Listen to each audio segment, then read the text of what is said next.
Hey, what's up, fellas? It's the 24th. It's 104 degrees here. It's just dry heat. And I know that may sound retarded or ridiculous to you. Beautiful blue skies, but the humidity.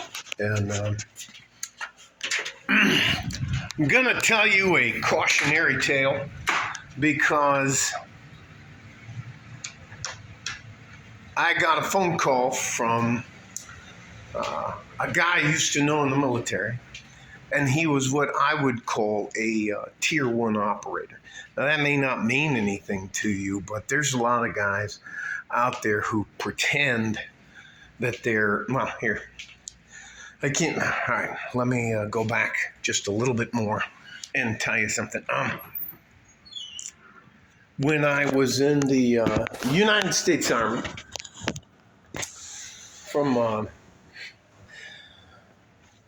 I was very lucky to go in the military. I was a very bad guy, and it straightened out my life. So I don't have anything to really complain about. But I have to say this.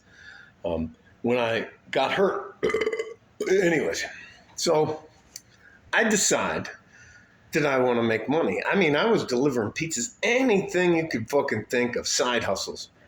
Well, I don't know if they call them that anymore, but when I was coming up, we also called it slinging, but they don't let you sell drugs in the military. So let's just move on. All right. So I go to basic training. I'm 11 X-ray, which means I am an infantryman unassigned. They could have made me a fucking tire on a fucking Jeep vehicle. I'd just be running around holding the axle up. In basic training at Fort Benning, they would say, "Where's the fucking criminal? Hey, where's the fucking criminal?" And I'd be acting like, that ain't me. There he is. There he is, drill sergeant. Anyway, don't fucking matter. So anyways, I meet a guy. He's a LDS, Latter-day Saints guy. He's out of Utah. I think it is Provo. Anyways, he dies of Gulf War syndrome. And I didn't know that he had cancer or anything like that. And his wife calls me and says that he's going to send me a weapon. And do I know anything about that? And I know about FFL, federal firearms licenses and stuff like that. So I called listen, military people are much like the LEOs, the law enforcement officers. We're much a society unto ourselves. And anyways, don't fucking matter. So I bumped around with this guy in Central and South America. And all that to say this to you guys. Sooner or later, you're going to have to pick a side. Now, I don't agree with all the things that are going on. I don't agree with war, especially war on an industrial scale. I've seen it, and it is, and now they're using fucking drones. You can't get any peace or nothing. You can dig your foxhole, put your grenade sump in there, and this guy just comes over and drops it fucking right on your head. Anyways, I can't even tell you. They didn't. Anyways, all right, let's just move on. So I wanted to make money, and I know I'm bouncing around, but it's wild how some of the people you're good to, the impact you can have on somebody by just being a decent human being to them. And I used to look out for him. I looked out for him at Fort Benning, infantry school. And I was a criminal anyway. So he was, he still had braces on. Very nerdy, very skinny, very little, 5'6", 5'7". He claimed to be 5'9", but when you would, they put that thing, you stand on the scale and this thing comes over and they put it on the top of your head. I was 74 inches and he was 66 inches. If I'm 5'9", well, 60 inches is 5 foot, so Anyway, just some of the funny things. And she said he wrote me a letter, and he sent me a letter. So all that to say this. Um, there are things that you're going to do if you decide to be a good man. And I'm not saying you can't speed or you have to look both ways before you cross the street. I'm not talking about that. I'm talking about if you're not out there fucking guys over, slicking them, getting over on them, burning bridges, all that kind of stupid shit. But I got to tell you something. Now, if you don't know, I'm going to take one more sidebar. Yeah. So I'm at Fort Benning, and I'm like, this isn't working for me. I don't know if you've ever had one of those, it's a plastic tray. It's a square plastic tray. And you put cups and stuff on it, and you slide along this machine, and then you pull this handle down. And I'm talking Fort Benning, and it's fucking muggy hot. Anyways, and I'm like, I don't want to do this anymore. So I run away. Now they're going to tell you that I went AWOL, absent without leave, but I fucking went AWOL. And they catch me. Because it was on foot and I didn't have any money and I looked like a POW.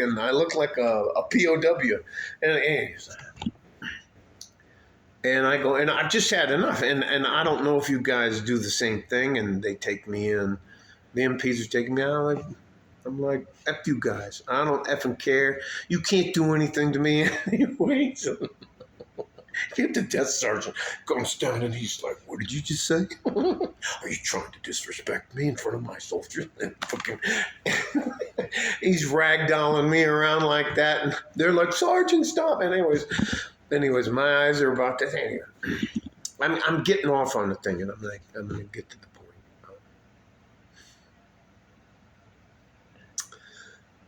Whether you believe it or not, and I'm trying to pump you guys up, and I'm not going to take anything from you. You can do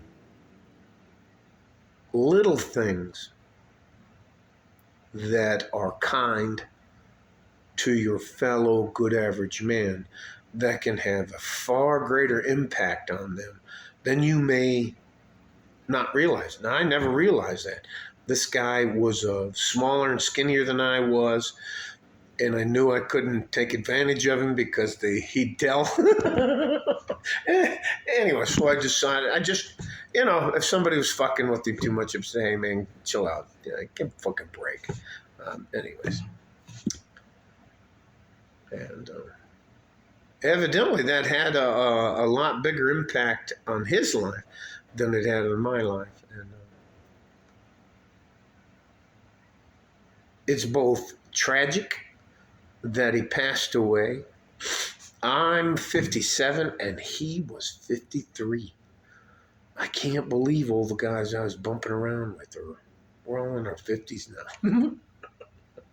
So if you need a geriatric security guard, I'm your guy. But I'm going to shoot first and ask questions later. Anyway, man, the letter you wrote me,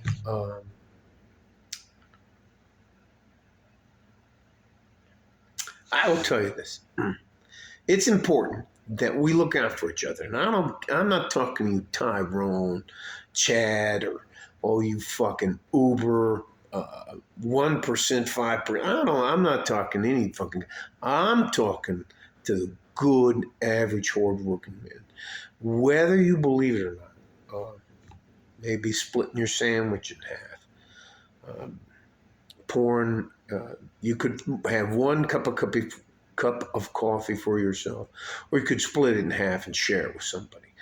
Or I can't tell you something. Or you give a guy a cigarette. I don't smoke, but I've seen that happen. And for me, what that meant to me is it just meant that I'm not alone. That this guy, although he didn't have to do it, he still did that. I hope I'm making sense. Um, I'm a little bit overwhelmed. I can't believe something I did. Fuck, I was there in '88. Oh, and I'm having trouble with my nose, so excuse me for doing that. My nasal passage. I can't believe that had that much of an impact on him. So, uh, anyways, all that to say this: it pays off, and it may be 20 or 30 years later, but I now believe, and I used to be a fucking real bad guy. I mean, I was a really fucking bad guy, what they call ruthless. Anyways, they used to call me Psycho. I didn't fucking remember what my street name was. Hank was my also, AKA, because anyways, be quiet. And I was also OC3, but I don't want you to dig into that. Just let that go. But I gotta tell you something.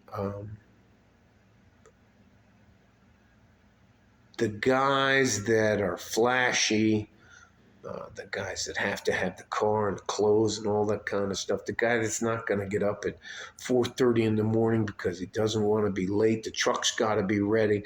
You got to have the HVAC truck ready to go by 5:30. So you got to be up at 4:30. What if I need something? I got just those good, hard-working SOBs like me. So. Well, reformed. I used to be a criminal. Anyway, so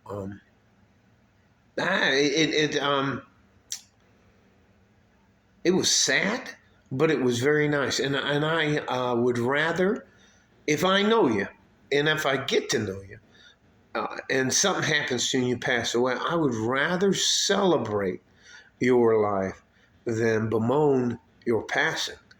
None of us are getting out of this alive unless they can transfer us into a clone, and then I'm going to be the biggest transformer you can ever see. But anyways, that doesn't matter.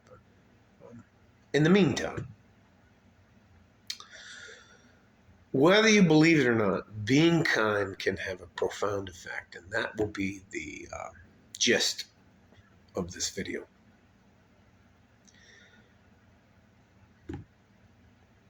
Blows my mind. Yep. McElprang was his last name.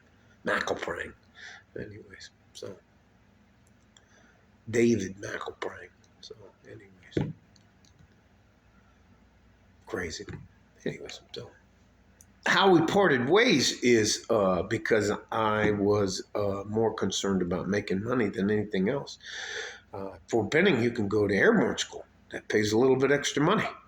And you can go to air assault school, and that pays. And then these fucking EOD guys come in and say, hey, how'd you like to make twice that? And then we can get you hazardous duty pay. So anyways, and we just dissected. I saw him every once in a while. I saw him a couple times in a dining facility in like Bragg and Camp Doha when we were doing weird shit. So it's crazy. So anyways, love you guys. I hope that you will consider, as a good average man, if you get a chance to ignore a guy or to offer him some unsolicited good advice, that you maybe take a chance and offer that guy. Say, hey man, you may not want to drink and drive. You just offer him some good advice. I mean, you don't have to tell him what to do or anything like that, but you would be very surprised how an act of kindness can impact somebody else. So that'll be the gist of this video. I know it's way too long, but made my day. Love you guys. I promise you, I'm going to do whatever I can to help you. And my help's not for everybody. And I'm not trying to sit and do reaction videos about how hypergamy and men and women are different and all that. No, that's not what I'm trying to do. I'm trying to do practical things that I think can help you. That's it. Love you guys. Stay safe and healthy. Take care of each other if you can.